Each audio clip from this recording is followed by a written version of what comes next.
Vous écoutez Radio Taïwan International et c'est l'heure des musées.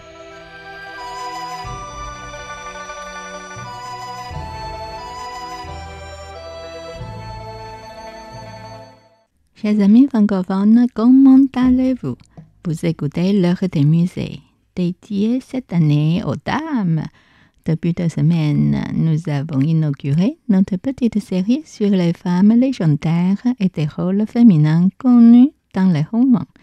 Et nous avons notamment fait la connaissance de quelques femmes du côté de la plume, entre guillemets. Aujourd'hui, nos yeux se tournent vers des femmes extraordinaires du côté de l'épée, entre guillemets, qui ont également marqué l'histoire de la littérature chinoise.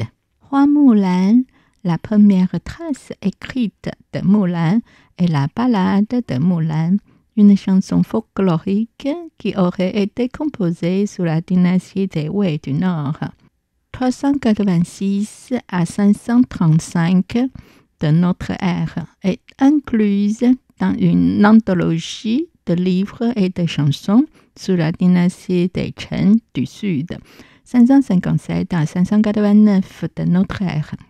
Hua Mulan est une héroïne légendaire du folklore chinois des dynasties du Nord et du Sud, du 4e au 6e siècle de notre ère. Les spécialistes considèrent généralement Mulan comme un personnage fictif. Selon la légende, Mulan a pris la place de son père âgé lors de la conscription pour l'armée en se déguisant en homme. Durant son service militaire prolongé et distingué contre les hordes nomades au-delà de la frontière du Nord. Mulan est honorée par l'empereur mais refuse un poste à haute responsabilité.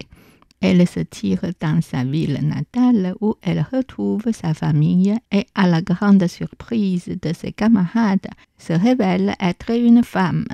La ballade est étonnamment courte et par rapport aux versions que l'on trouve dans les recueils de contes, les films, les opéras, les livres pour enfants et autres médias, sans parler de la charmante élaboration dans le célèbre film de Disney. Elle met beaucoup l'accent sur la nostalgie de Mulan pour son foyer, ne passe pratiquement aucun temps à décrire ses exploits militaires et ne fait aucune référence à d'éventuelles attaches amoureuses au cours de ses 10 années de service.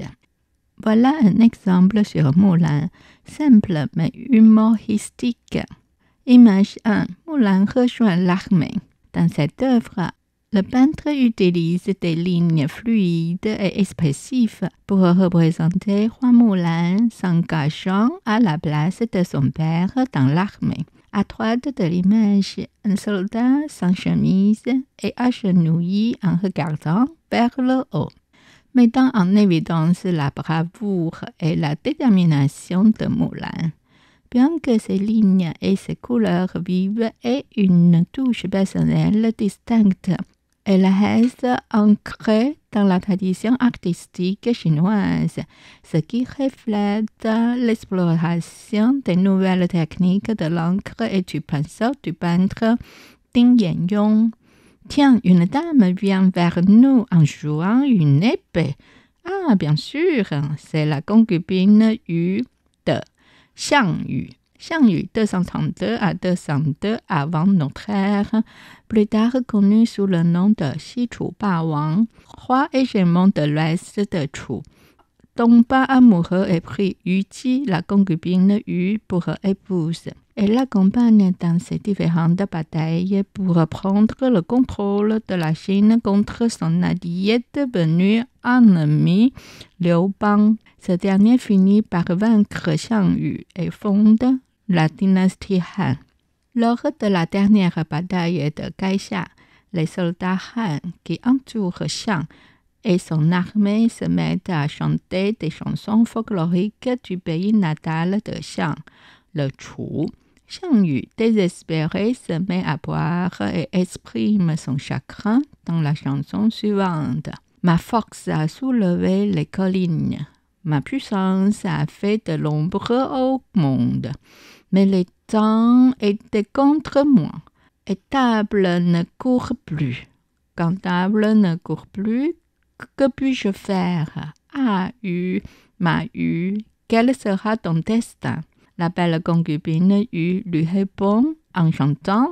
L'armée du roi Liu a occupé le pays de Chu. Les sons tristes de Chu sont entendus de toutes parts. Votre esprit héroïque et votre forte volonté se sont épuisés, votre majesté. Pourquoi dois-je continuer à vivre?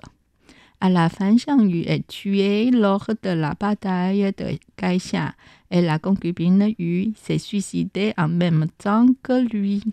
Cette histoire déchirante mais belle est désormais devenue une des pièces les plus connues de l'opéra chinois. Adieu, ma concubine.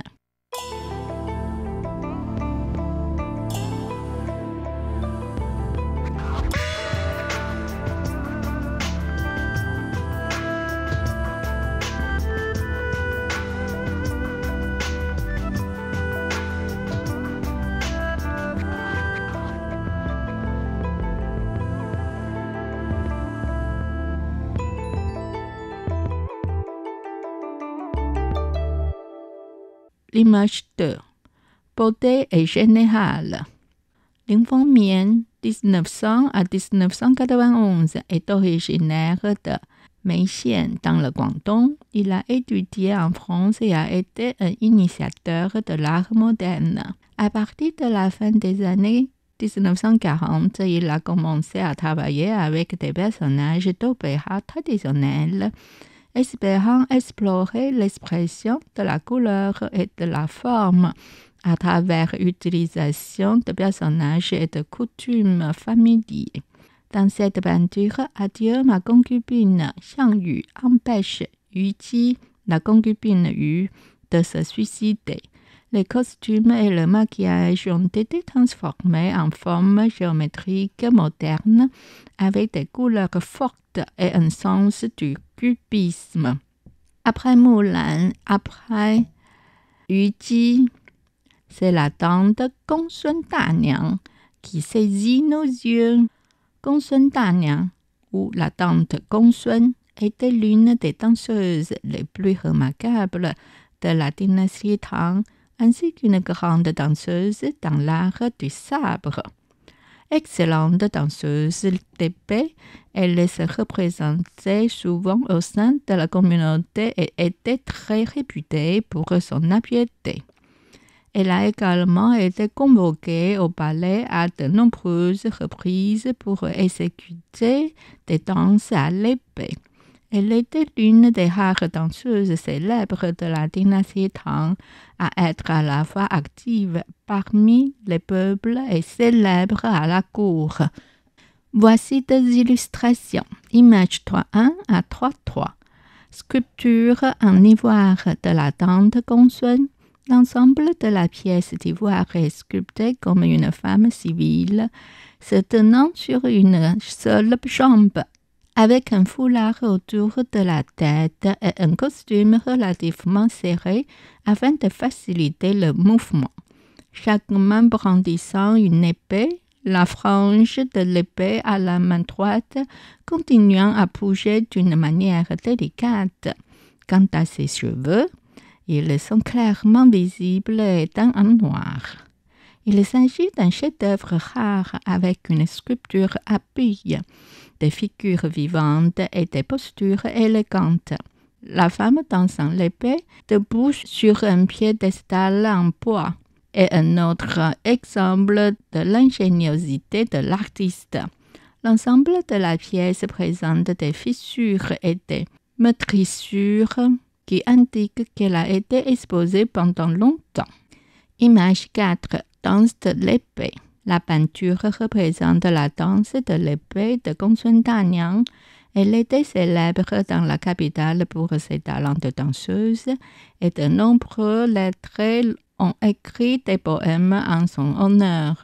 En plus d'inspirer la calligraphie cursive de Zhang Xun, le sage de l'écriture cursive. Sa danse de l'épée a également influencé les peintures de figures de Wu Daozi, le sage de la peinture, démontrant ainsi l'interaction entre les deux arts. Les instruments utilisés dans la danse de l'épée et du vaisseau sont controversés et sont généralement interprétés littéralement comme une danse de l'épée. Bien qu'il existe également des théories telles que la danse du drapeau et la danse du ruban. C'était l'heure des musées réalisé et animé par Miao Yonghua, diffusé depuis Taipei, Taïwan.